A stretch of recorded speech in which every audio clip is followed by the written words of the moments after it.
You mentioned Carnell Tate earlier. What an exceptional season from him.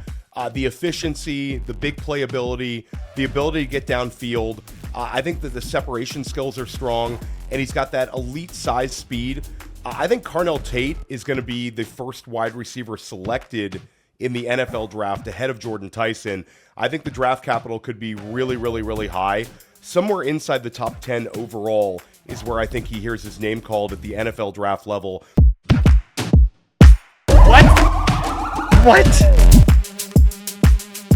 Why are you shaking your head? You're welcome.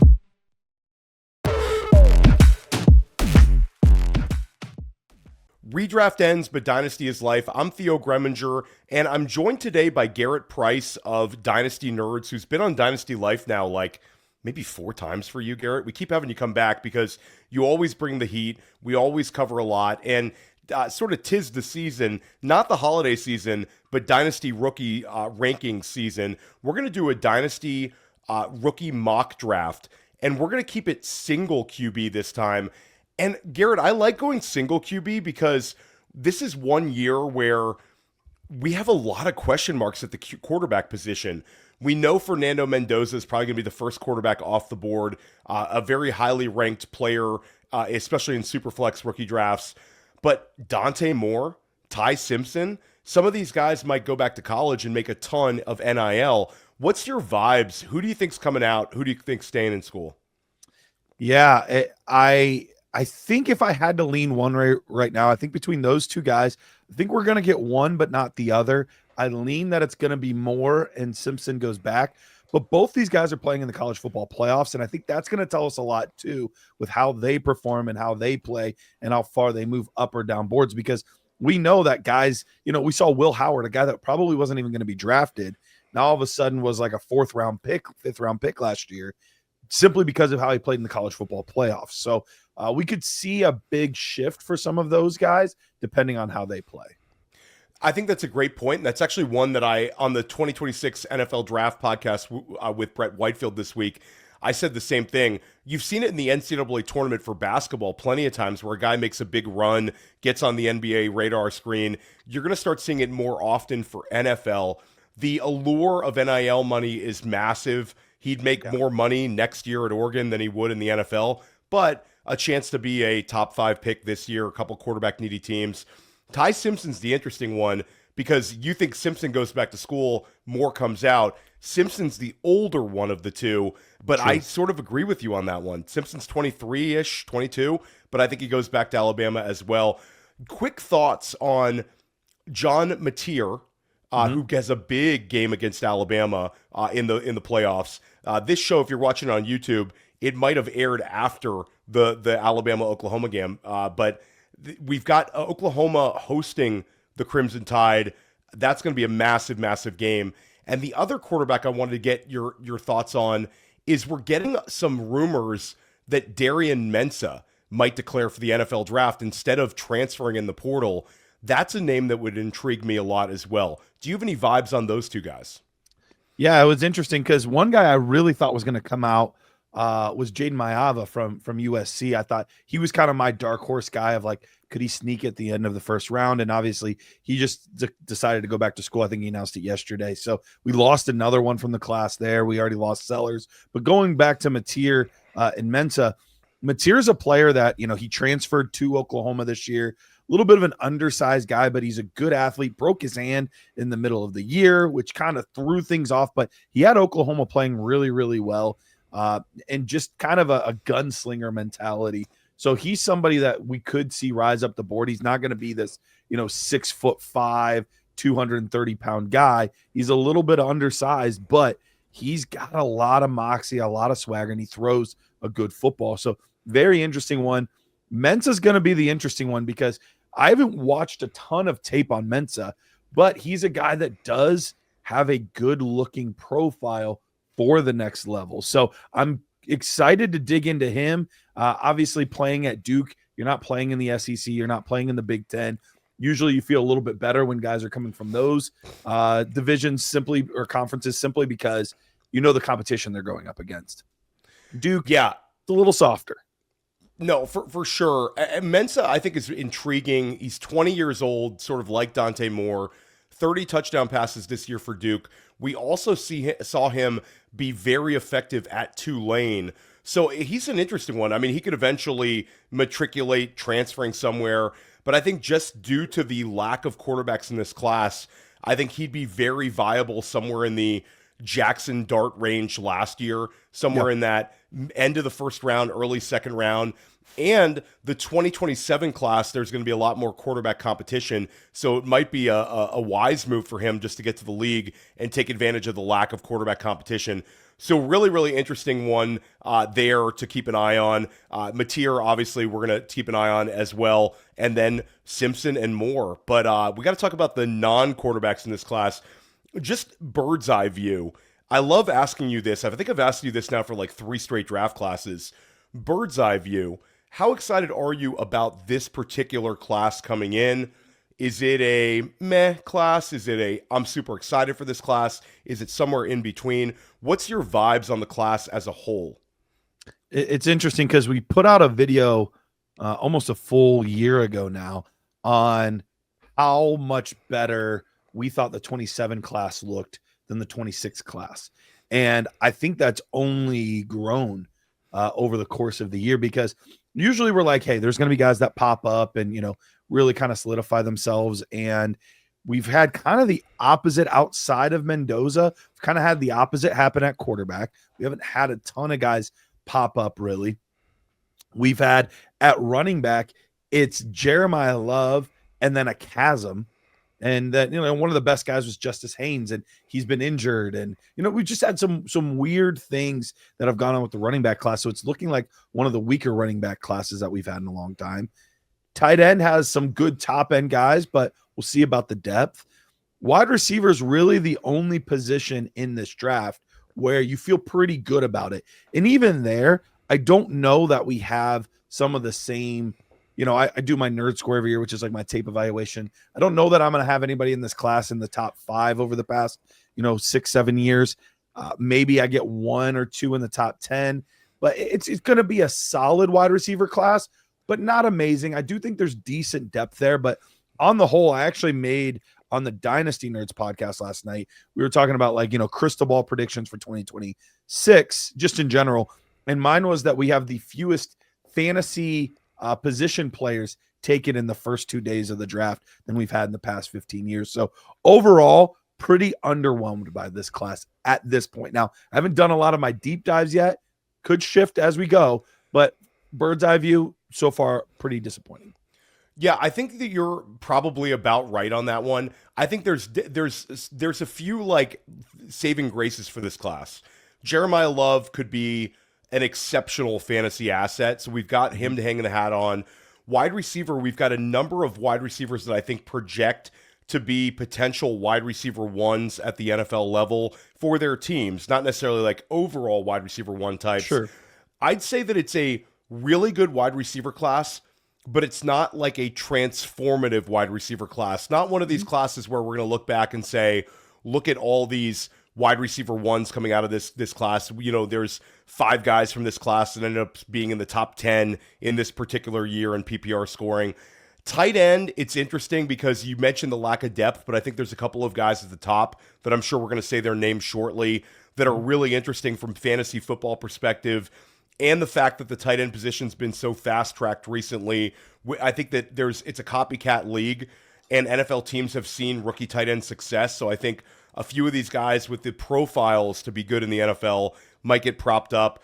But the major disappointment is if you're a super flex manager, last year during your rookie drafts, everybody said, oh, wait for 2026.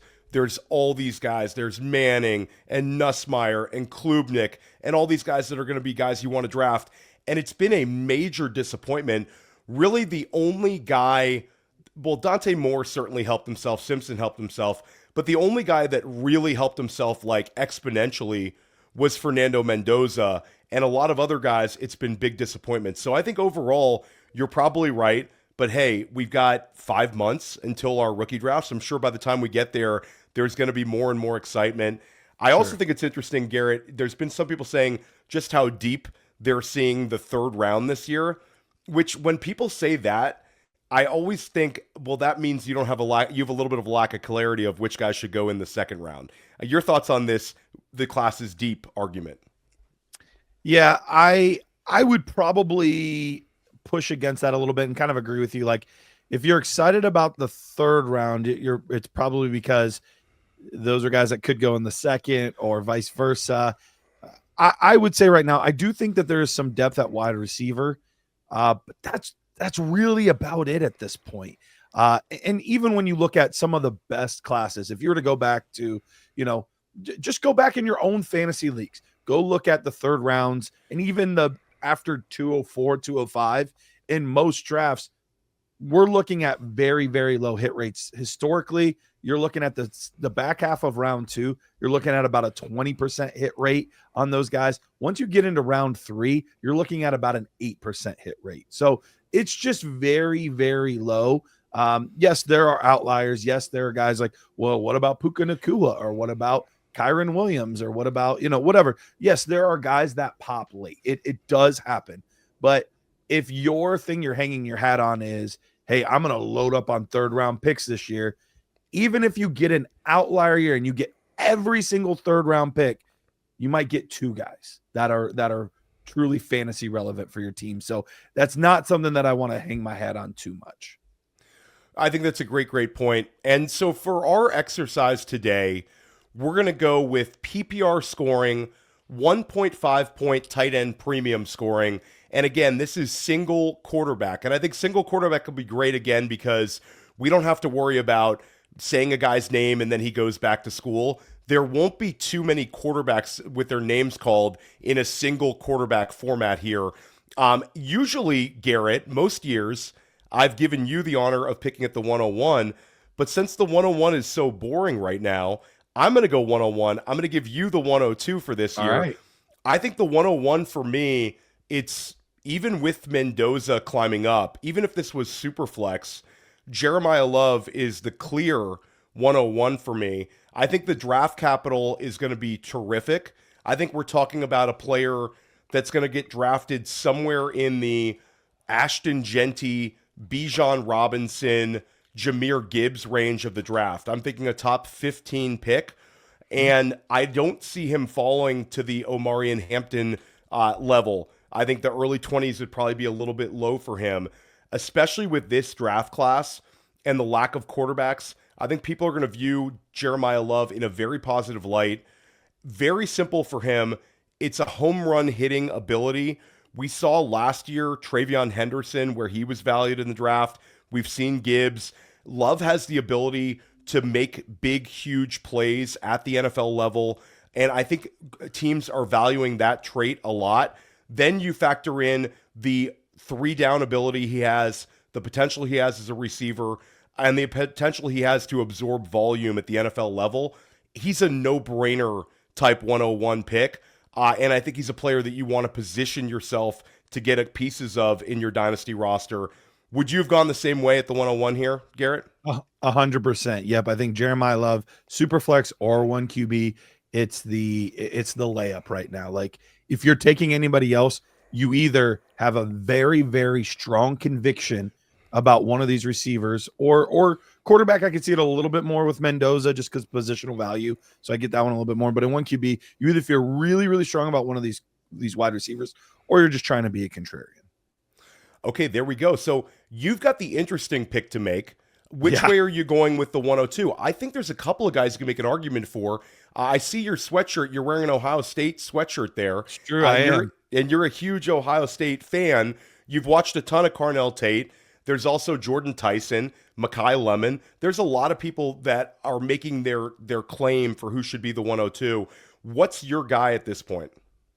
For me right now, and it's, look, as a guy that's an Ohio State fan, it is very, very tempting to go with Carnell Tate.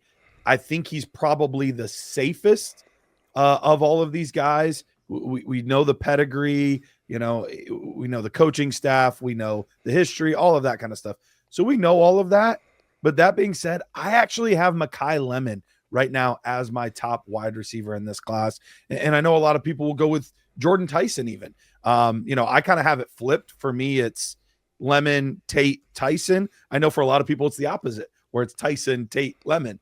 I think all three guys are so close, and it's a little bit more of a stylistic choice. What kind of player do you like? But what I've seen out of Makai Lemon is I think he can do it in all the different areas that you're looking for. I think he can be physical when needing to be physical. I've seen him make some good contested catches. But the thing that really gets me going about Makai Lemon is what he's able to do with the ball in his hands and after the catch.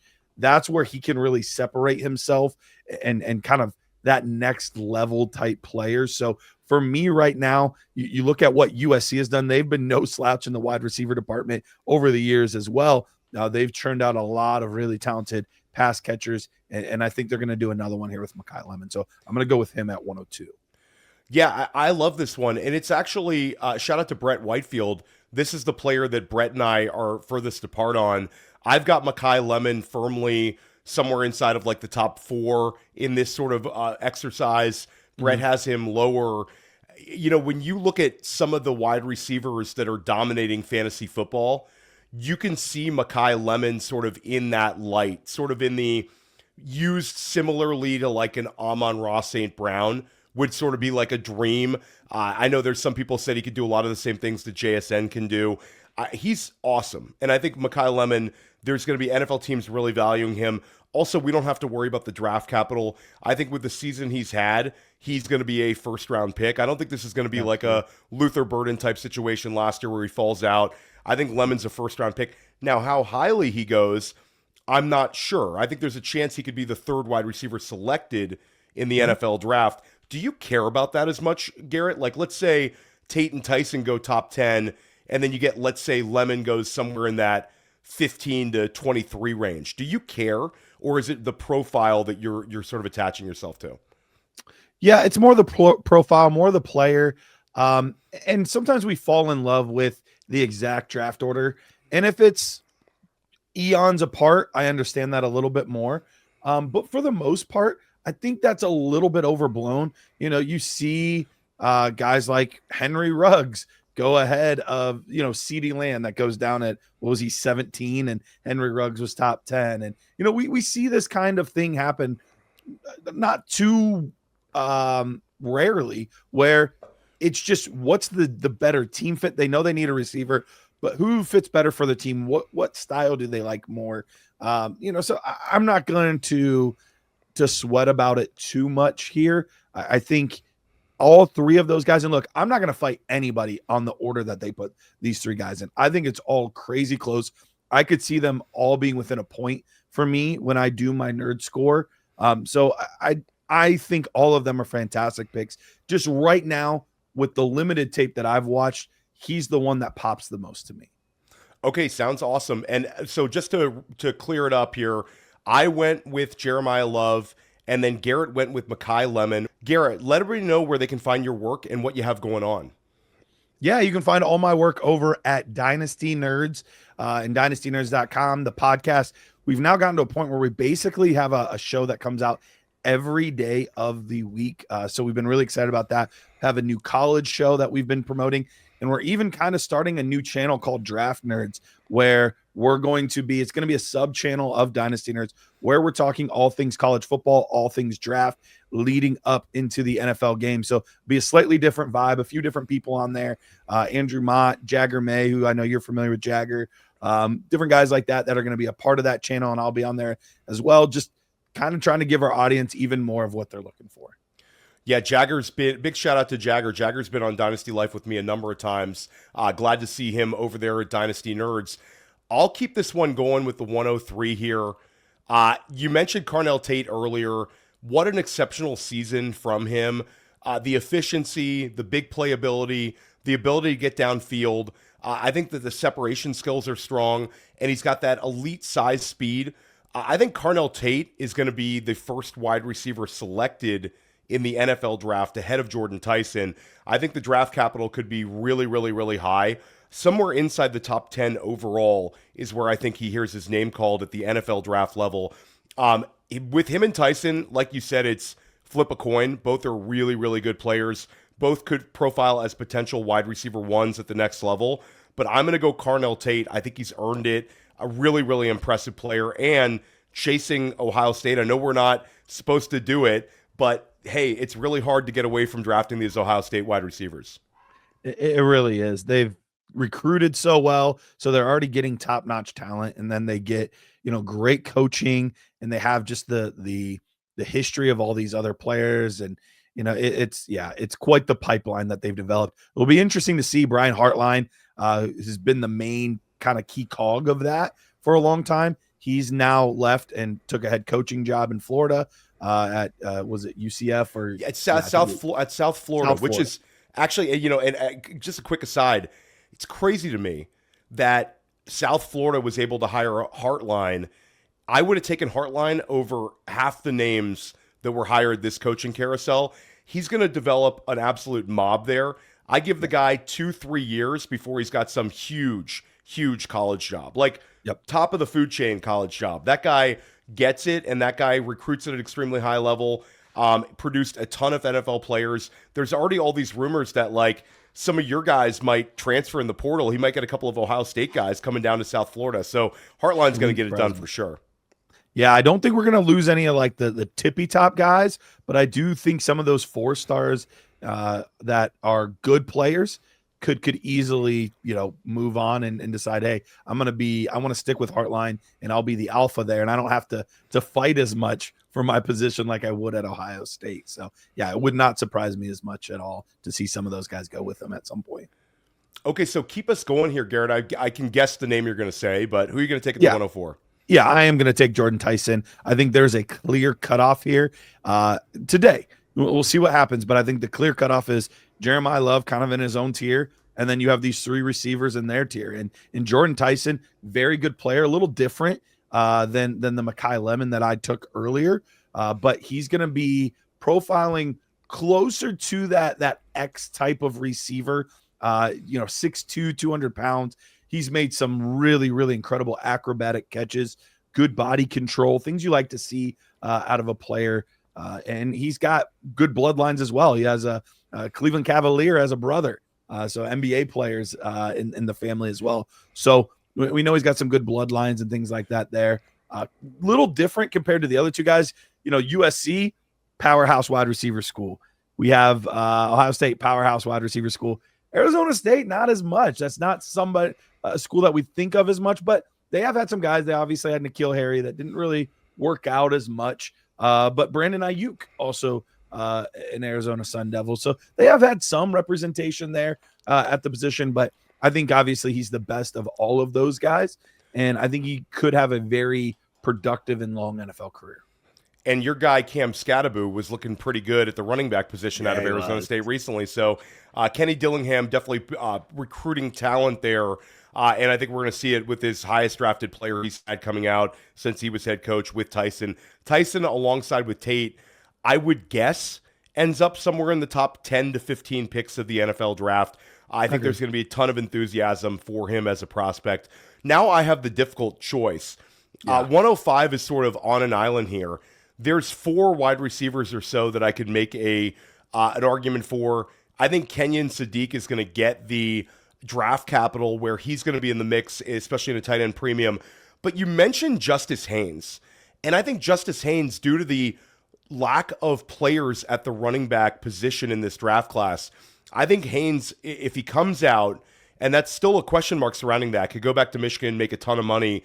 If he comes out, I think he's got the potential to be a top 45 pick, to be a high second round pick. He's explosive. He has 3-down ability. And I think that with the draft capital being factored in and the fact that he can be an every down back, I think he's a really interesting one.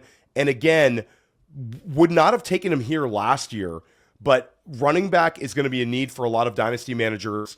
And I do like Justice Haynes as a prospect. So I'm going to go with maybe a little bit earlier than some people would have had him ranked, but I'm going to go Justice Haynes in single QB format at the 105.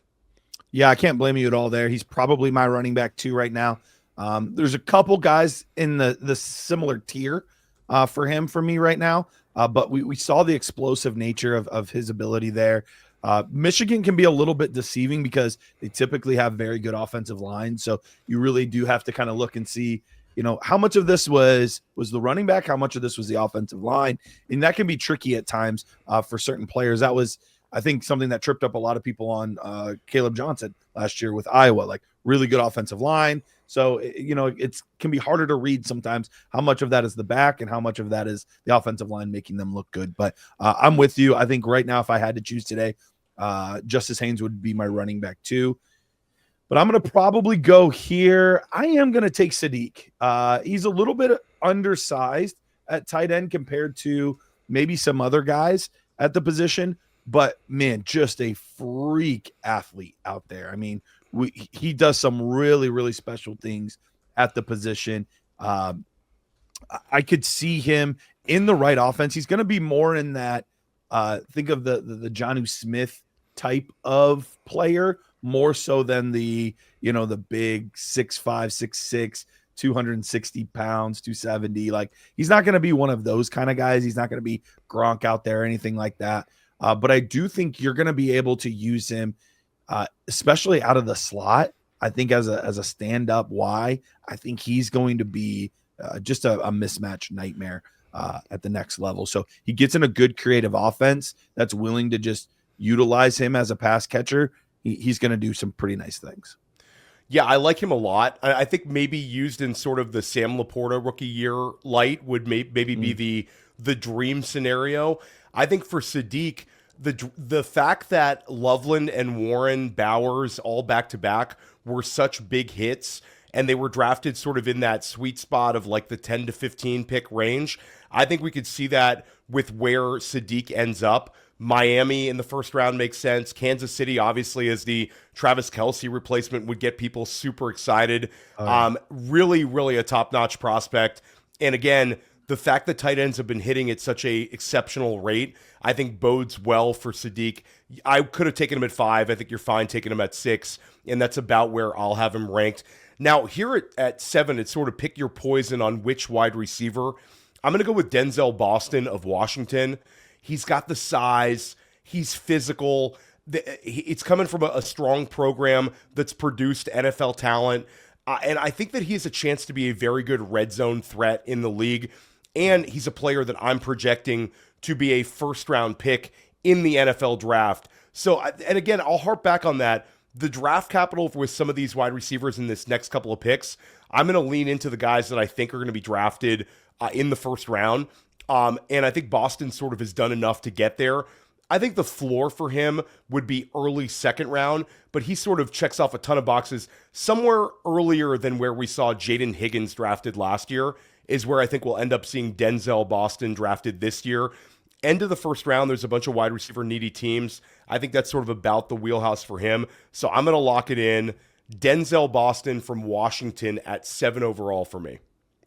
Yeah, I can't blame you at all on that one. That was a guy that I was even thinking about with the last pick I made. This is the right range for him. I think he's got as good of a shot as anybody else to be one of those first round picks at wide receiver. We'll see. I think there's 3 for sure. And I think we could see, depending on how some of these guys test, how the bowl games finish up, different things like that, we could see as many as 6 guys in the first round at wide receiver. So we'll kind of see how it all plays out. I'm going to go back to the running back position here, and I'm going to actually go with his teammate, and that is Jonah Coleman, a running back that I've kind of liked a lot in this process. The numbers aren't eye-popping for him, but when you watch him play, he kind of reminds me of Doug Martin. One of those guys that's not a big guy, but, man, very, very physical for his lower stature, but he plays real thick. He's going to get a lot of extra yards after contact, has solid vision. There's just a lot to like in his game. And he's really the only other running back that I feel fairly confident will be a day 2 back. After that, I'm not sure that we'll see anybody else. We might get 1 or 2 more, depending on how things shake out and how desperate teams are for running back. Are they willing to, overdraft them a little bit, or they're just going to wait? We'll have to see. There's 2 or 3 more guys I could potentially see, but he's the other one that I feel pretty good about, at least in my evaluation, valuing him in that type of range. So I'm going to go ahead and I'm going to pull the trigger on Jonah Coleman. Yeah, I like that one. 1 fumble in his entire career for Jonah Coleman. NFL teams are going to value that. And again, sort of like Haynes, he's got the ability to play all three downs. You could end up seeing a situation where Jeremiyah Love goes in the top 15 picks, then you see Haynes and Coleman go in the first half of the second round, and then we're done. I agree with you. There's probably going to be a couple more that sneak into round 3. It seems like it always is that case, but this is not a class where there's going to be a ton of day 2 running back picks, unless we have some huge shocks. And of course, there's going to be guys a chance to earn it in the Senior Bowl, earn it at the Combine, and that sort of thing. There's some interesting backs headed to the Senior Bowl, but I think Coleman, it's definitely a tier break after him and a little more thought process. So I like that pick you made. I'm going to go back to the wide receiver well here for my pick. I'm going to go with KC Concepcion out of Texas A&M, who's earned it a ton, was very successful at NC State, transfers to A&M. A&M makes the college football playoff, nearly got a top 4 seed. Concepcion's been their most impressive wide receiver there, and really an offensive focal point for them. I think that he projects as a player who's sort of an instant impact guy at the NFL level.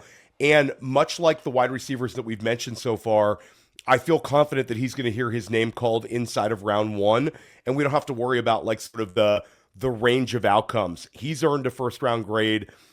Curious, do you have an NFL comp for him? Because I've seen people sort of all over the board here, and I know you've been grinding film on a lot of these guys, Garrett. Yeah, I don't have one that I love yet. I could see him really thriving out of the slot at the next level. I see kind of like maybe a slightly bigger Zay Flowers. I love that one. I said that one too. And, that doesn't get people's juices flowing. But if we put Zay Flowers on a team that had higher pass volume, could put up some real numbers. So I agree. I mean, and the ability to play the slot, I don't think he's pigeonholed into the slot, but I think the ability to be very good out of the slot is how sort of I'm viewing him. Yeah, absolutely. Awesome, man. I like that. Which way are you going? We're up to pick number 10, almost done with the first round here. Yeah, there's a lot of different routes to go here. I'm going to go with Chris Brazell, wide receiver out of Tennessee. A guy that, he actually, I believe during the regular season led the SEC in yards, and he was another one of these transfers. We have a lot of them in this class, guys that, started somewhere else, got an opportunity at a bigger school, but he just has some things in his profile that you just can't really teach. He's 6'5", which that in of itself is crazy. 200 pounds, but he moves like a much smaller receiver. If I didn't know better, I would have thought he was 6'1", with the way that he moves out there. He moves like a much smaller receiver than he actually is. Still has the good body control. And I'm really curious to see him in some of these drills and things like that, because his tape is tantalizing to me. But sometimes you do have these size, speed guys that just don't work out.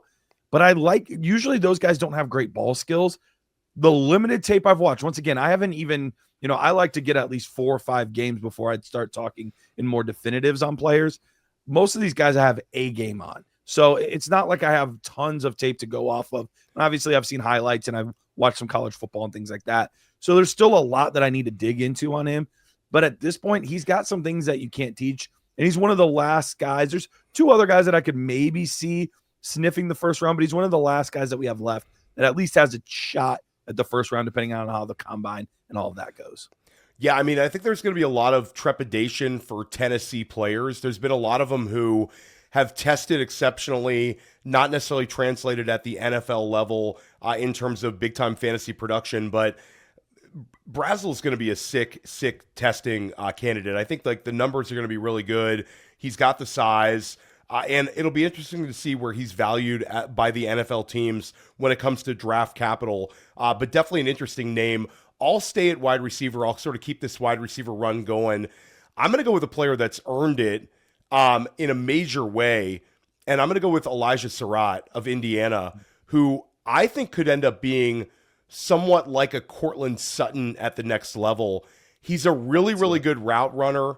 And again, like you want to sort of fade this guy where he comes from James Madison, But once he gets to the Big Ten, he makes plays every single week. He's been a major part of back-to-back Indiana teams, consecutive college football playoff participant. And again, he's big, he's physical, he's a great route runner. And what's super interesting about him is not only is he James Madison to Indiana, but he came from St. Francis at the FCS level all the way up to James Madison, then up to Indiana.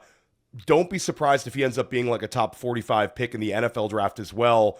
And I think the fact that Chris Bell got injured maybe opens up a spot for one of these sort of guys we're talking about to be a first-round pick. So Elijah Sarratt locked in, 11 overall.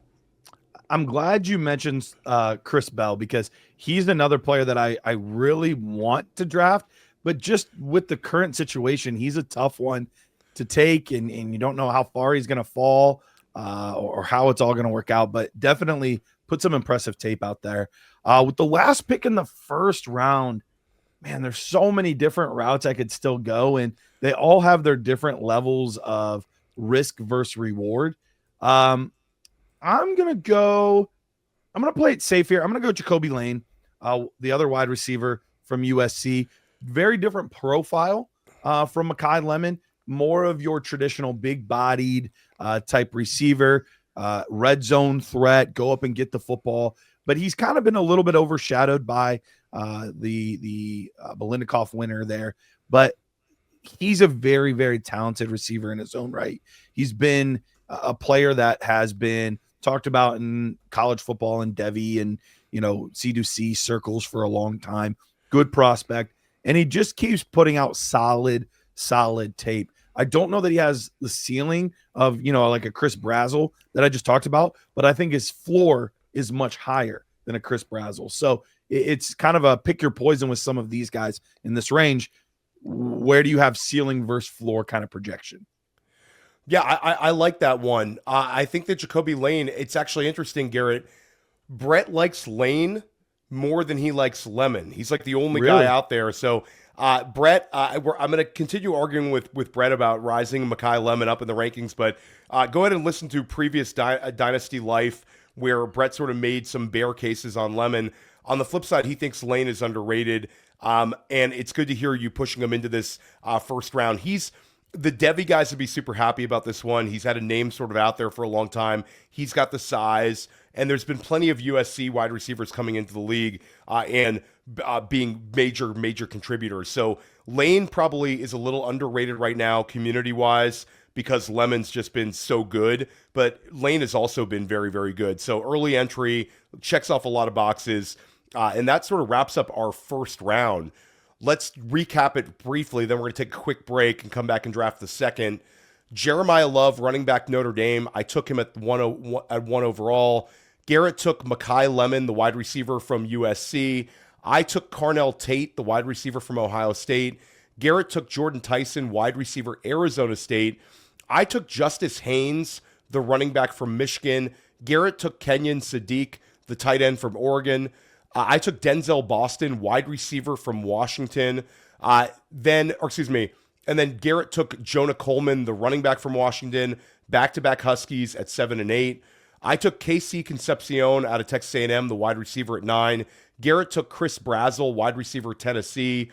I took Elijah Sarratt, wide receiver Indiana. And then Garrett took Jacoby Lane, wide receiver USC. So 4 wide receivers to close out the first round. I am on the board here. Well, Garrett, we'll give you dealer's choice here. Do you want to snake it and pick back-to-back, or do you want to go with the 201? Okay, so I'm here at the 201. There's a couple of interesting wide receivers. You could make a case for taking Chris Bell. I think you could probably take him a little bit later after the significant injury. I'm going to go back to the running back well here, and I'm going to take a player that I think could go back to Notre Dame, but I'm going to go with Jadarian Price. That was my pick. Good pick. Okay, so I'm glad you're on the same page here. So Price, for me, it's the age of running back by committee, and I think Price sort of is a player that's going to really fit in that sort of light. He's got just so much exceptional speed and burst, and he's got the chance to be like a big high-value touch playmaker at the next level. And we've seen it last year with your Buckeyes where it was Quinshon Judkins and Travion Henderson drafted both very highly. We've seen it in years past where it was like Javonte Williams and Michael Carter. I think that if Jadarian Price enters the NFL draft, he's going to be selected on day 2. There's just a lot to like with this profile and his ability to make plays, even if he gets into a committee backfield, and provide a ton of running back utility to fantasy teams. Yeah, no, that was going to be my pick. We're in lockstep there. I think he's a very talented back, very underrated back in this class. And I've seen some people say he's the number 2 back to his own teammate in this class. So it wouldn't shock me if that's how things shake out, because I don't think he's super far away from Haynes and Coleman. I think he's kind of right there in that same tier of guys. So being able to get him at this point, I think is great. You did mention there is risk of him going back, so we'll kind of see how all of that plays out. But for me, I think I'm going to finally do it. I think I'm going to pull the trigger. I am going to go with Fernando Mendoza here. I considered taking him earlier because of, we know where he's going to go. The hard part is I don't know that at the next level he profiles enough as a dual threat option to really warrant a first round pick in 1 QB. Whereas, a Lenore Sellers, if he had come out and we trusted his passing, which still is yet to be seen, that could warrant maybe a little bit higher of selection. But here at this point, we're now getting into the very speculative range. Guys that, maybe they could be day 2 picks, but maybe they're day 3 picks. So at this point, I do want to just go ahead and take a quarterback that I feel very confident in. I know he's going to be a good, solid player, a good super flex option. In those leagues, obviously, this is just 1 QB, but I think could end up being my starter sooner rather than later if I don't have a top, 6 type quarterback. Yeah, I like the pick there, and I think it's always hard to sort of gauge where to select these quarterbacks in a single quarterback format.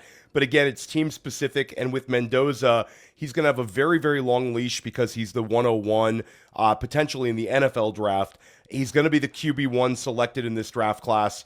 And he does make some plays, Garrett, where some people hate this one. People like a more conservative comparison.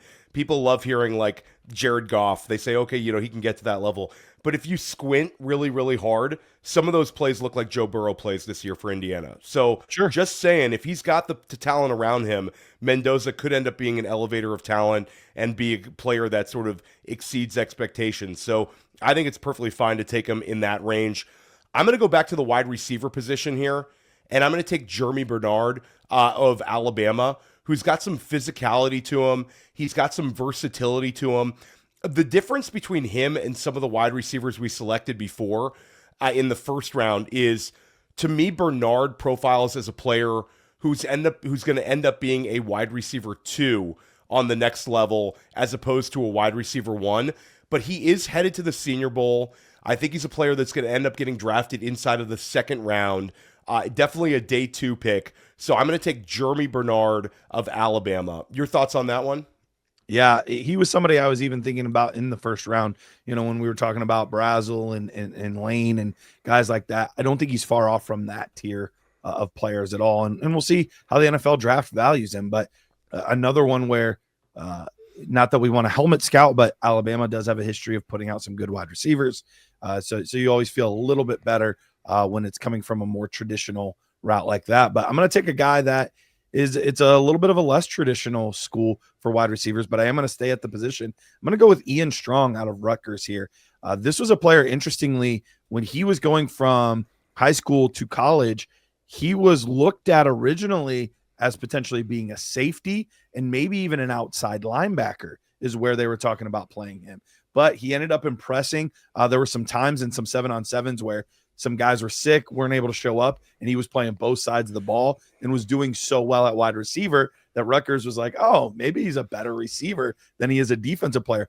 But when you watch him play, you see that mentality out there. He is a very physical wide receiver. Kind of reminds me of a Michael Pittman Jr. in that sense, where I remember watching Pittman being like, this guy, he's going to get a lot of offensive pass interference calls at the next level, but he fights for the football. I mean, he is fighting out there. He's going to be great in jump ball situations. And I think that's what we're getting out of Ian Strong. I don't know that he's as fluid as maybe some of these other receivers, which is what I think could push him down a little bit. But I do like his game, and I do like the mentality that he plays with. Brett Whitefield's a huge fan of his and has him about in this same range too. So Garret and Brett very, very high on Strong. I'm going to go away from wide receiver at 17 here. There's a couple other wide receivers sort of in the mix. I could go back to the running back but I'm going to take a tight end. I'm going to go with Eli Stowers of Vanderbilt. And he's very interesting. Was a quarterback recruit to Texas A&M, then switched over to tight end, and won the Mackey Award. Like, he's a really, really interesting player. I think he's going to test very, very well. And when we talk about fantasy-friendly profiles, he profiles as sort of a move tight end at the next level, a guy that if he lands well, could end up having a Harold Fannin, Oronde Gadsden, that sort of type of involvement as a rookie. And I think the draft capital is going to be good with him as well, Garrett. We know that Kenyon Sadiq's going to be a first-round pick, but I think Eli Stowers might end up being the second tight end taken off the board in the NFL draft. Yeah, I could absolutely see it. And it does seem like there's more of those types of tight ends in this class than maybe we've seen typically. So there are a lot of those like move tight ends, those pass catching tight ends, which I think is going to make this class really interesting at the position, because there's going to be some teams that love that and soak that up. And then there's going to be other teams that's just not their style. They want guys that are, they're going to be able to line up at the end of the line of scrimmage and block and do some things like that for them. And we don't have as many of those guys at the top end of this class that we might have had in other classes. So it'll be interesting to see how all that plays out. Which way are you going here at 18 overall? Yeah, I've got 3 or 4 different guys that I want to go with here. And I think I'm going to go, and this might be a little outside of the box for some people, but I'm going to go with the other Indiana wide receiver, Omar Cooper. Different player than Sarratt, but we saw him time after time in a lot of big moments where you saw Fernando Mendoza looking Omar Cooper's way. I think he's a good pass catcher. I think he controls himself really well, and I think he can get open a little bit easier than some other guys. Not the huge physical guy, but he plays pretty physical for a 6-foot guy. He's going to be close to that 200 pounds. Usually you see guys at 6'1" to 6'3" cross the 200-pound threshold. He's going to come in at 5'11" to 6 foot and probably cross that threshold. So he's built very well for a wide receiver. And so I'm going to take a risk on him because I think I like him a little bit more than maybe the community does. Yeah, I think this one is fine. And this was another player that Brett was very high on. Brett has him ranked pretty highly in his personal rankings right now. And like Cooper's earned it this year. Obviously, just like Sarratt, Cooper's probably gained more draft capital here. Looks like a day 2 guy. Heading into the season, we probably would have said he's a day 3 guy. So Cooper's earned it, made some exceptional plays. Obviously, the Penn State play really, really, stands out because it was an incredible, maybe the catch of the year. But Cooper's earned it this year. It'll be interesting to see him sort of continuing to gain value inside of the college football playoff. And he seems like the kind of guy that's going to get a Senior Bowl invitation and maybe gain a little more value. Indiana's going to have more draft picks. It's like Indiana goes from like this fun storyline, but if you start adding up all their players that are going to get drafted, they're going to have quite a few this year on top of potentially the 101. So there's a reason they're winning games. It's not just Kurt Cignetti. They've got some real talent on this team. Absolutely. Keeping this going, 19 overall. Are you forcing me to take another running back here? I think I'm going to have to take another running back. I know you're trashing the running back class. I'm going to go Kaytron Allen out of Penn State, who I think is going to test very, very well. He's headed to the Senior Bowl. I think NFL teams are going to like him. He's durable, put up a ton of stats in the Big Ten for back-to-back seasons. Could have been an early entrant last year. Went back to Penn State, and I think Nick Singleton and Kaytron Allen might have gotten drafted in a similar range because Penn State's season was such a disaster. but I'm going to say Allen. I'm going to say it's positive vibes from Senior Bowl on with him.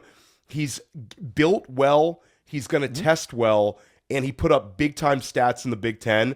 I'm not sure where he's going to end up being drafted in the actual NFL draft. I think there's a chance he's a fourth-round pick, but I think that there's a chance he also goes on day 2.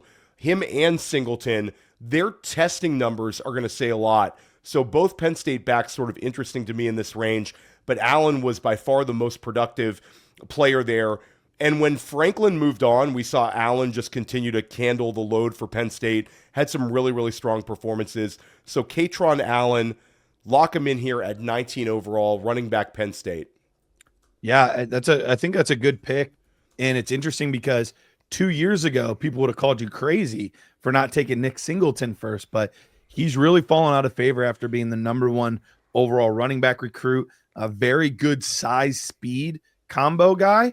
But he lacks a lot of the little things that make the running back position really go. So it'll be interesting to see how much teams just value the 40-yard dash and how big they are. And, could he be, a stud at the next level, or is he just another Izzy Abanikanda? We'll kind of have to see. I'm getting PTSD when you said Izzy Abanikanda there, because there was a time where I did really like Izzy Abanikanda. But we're gonna brush those out. If any of the old Dynasty Life episodes, take out all the Abanikanda positivity. Which way are you going here? We're in the tail end of our second round here. I'm gonna go back to tight end, and I'm gonna take a guy named Michael Trigg out of Baylor, and another guy that kind of fits in a similar mold to the other 2 tight ends that we've talked about. Not the biggest guy, 6'4".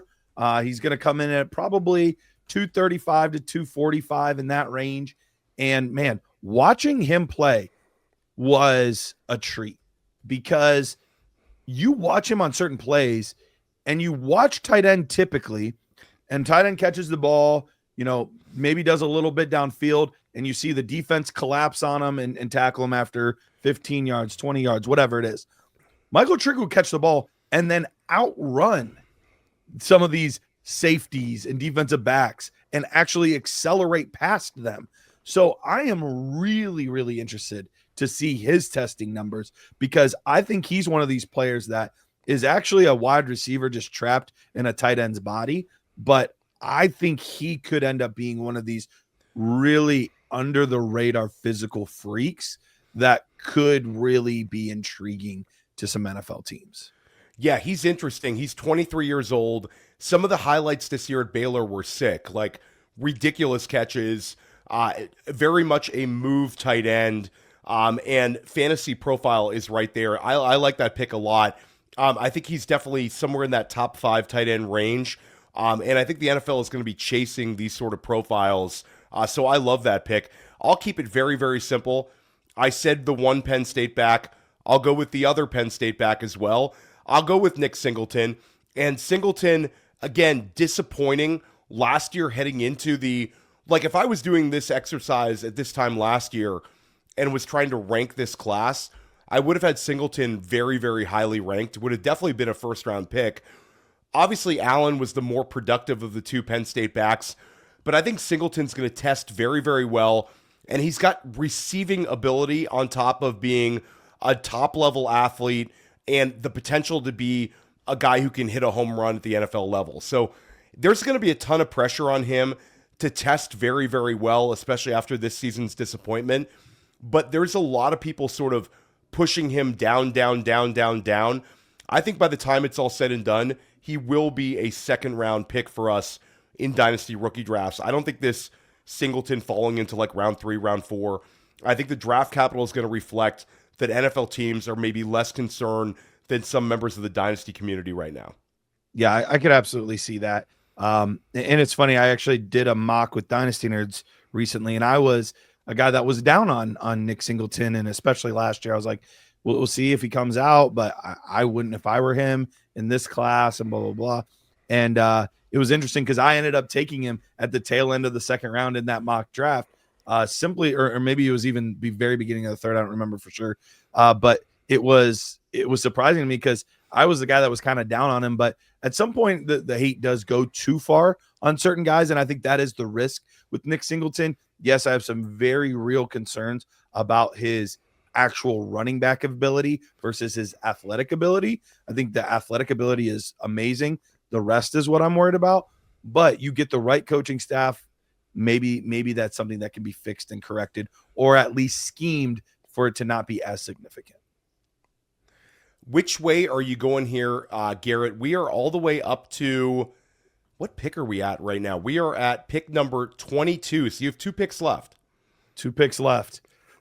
All right. At this point, I am much more of the home run guy. Once I get into the back end of the second round, I don't really care that much about floor anymore, which is why I have no problem with Nick Singleton, because it's all about ceiling here. And I'm going to go with the other quarterback in that case. I'm going to go with Dante Moore. There's a chance that this could be a nothing burger pick. He could easily go back to school. But even more so than Fernando Mendoza, I think Mendoza's floor is very safe, but Moore has the higher ceiling. Now, I always worry about quarterbacks with not as many starts. That is something that does concern me long term. We've seen very few guys with, only 1 season or so of production. He has a little bit more than that, but not much. That's always a little bit of a worrisome thing. But he's a better runner of the football, and I think a more willing runner of the football at the next level. So we might get some more dual threat ability, maybe some more rushing yards, some rushing touchdowns, things like that, than we would have gotten out of Fernando Mendoza. And so for me, there's risk in a lot of areas there, but the ceiling is high enough that it's worth it for me to try to go after him here. Yeah, and Moore's only 20 years old, so there's a little bit of room to run there. It's how willing is he going to be as a runner? The arm is there, the accuracy is there, and the draft capital will be there as soon as he declares, if he declares. So there's a chance he's another top 5 pick along with Mendoza. My last pick here, 23 overall, you're going to talk about swinging for the fences. I'll take Chris Bell here. I'll take the injury discount, knowing that the 2026 season is going to be a problematic one, but as a long-term bet, I mean, this guy did some exceptional things. The physicality, the skill set, and the plays he made on tape this year. He had an exceptional run at Louisville, putting up huge numbers, played very, very well in that Miami win. I'm going to take Chris Bell here, and if he didn't tear his ACL, I would have taken Chris Bell 12 picks ago, maybe even a little bit earlier. I'm a huge Chris Bell guy.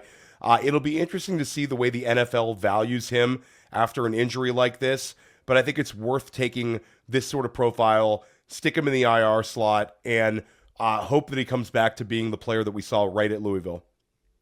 No, I have no problem with that. I've almost taken him 2 or 3 times already. It is just tough to figure out where to take him with that injury.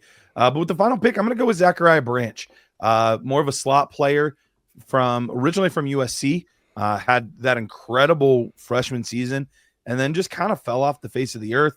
Ended up back here at Georgia, and it wasn't necessarily an amazing year at Georgia, but you still see some of the things that he can do with the football in his hands, and there are things that you just cannot teach.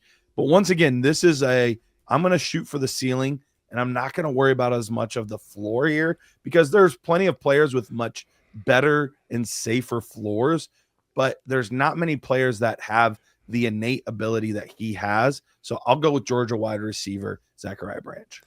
And speed is not an issue for him whatsoever. He can absolutely fly, so he'll test well. I like the way you ended that one. And Branch will have the draft capital to sort of warrant this sort of selection. A couple other running backs I might have maybe considered there, but again, Branch, draft capital versus some of these running backs where I might have wanted to take him here and then they end up being like a 6th-round pick. So sure. You definitely probably made a better argument there. This was a lot of fun. Very quickly, who wins the national title in college football this year, Garrett? I want to say Ohio State, and my homerism is begging me to say that. But I think we actually see Georgia upset Ohio State in the semis. So I'm going to go with Georgia. And I will go with Ohio State. I think Ohio State gets them.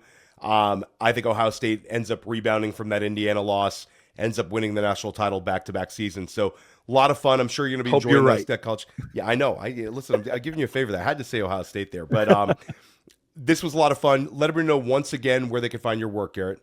Yeah, find me on Twitter or X at Dynasty Price, and all my work with Dynasty Nerds and DynastyNerds.com. So much content. Check us out on YouTube. Check us out everywhere you find podcasts.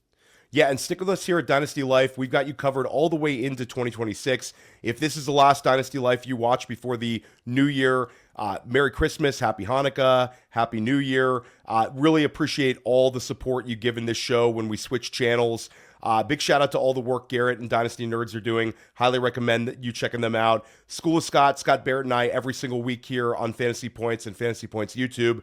And then Fantasy Football Daily. We've got you covered for everything you need redraft wise. And 2026 NFL Draft Podcast, just launched that with Brett Whitefield. We're dropping shows each and every week. Go ahead and subscribe to that anywhere you get your pods. We're everywhere here at Fantasy Points. We're going to help you crush your leagues all the way into 2026.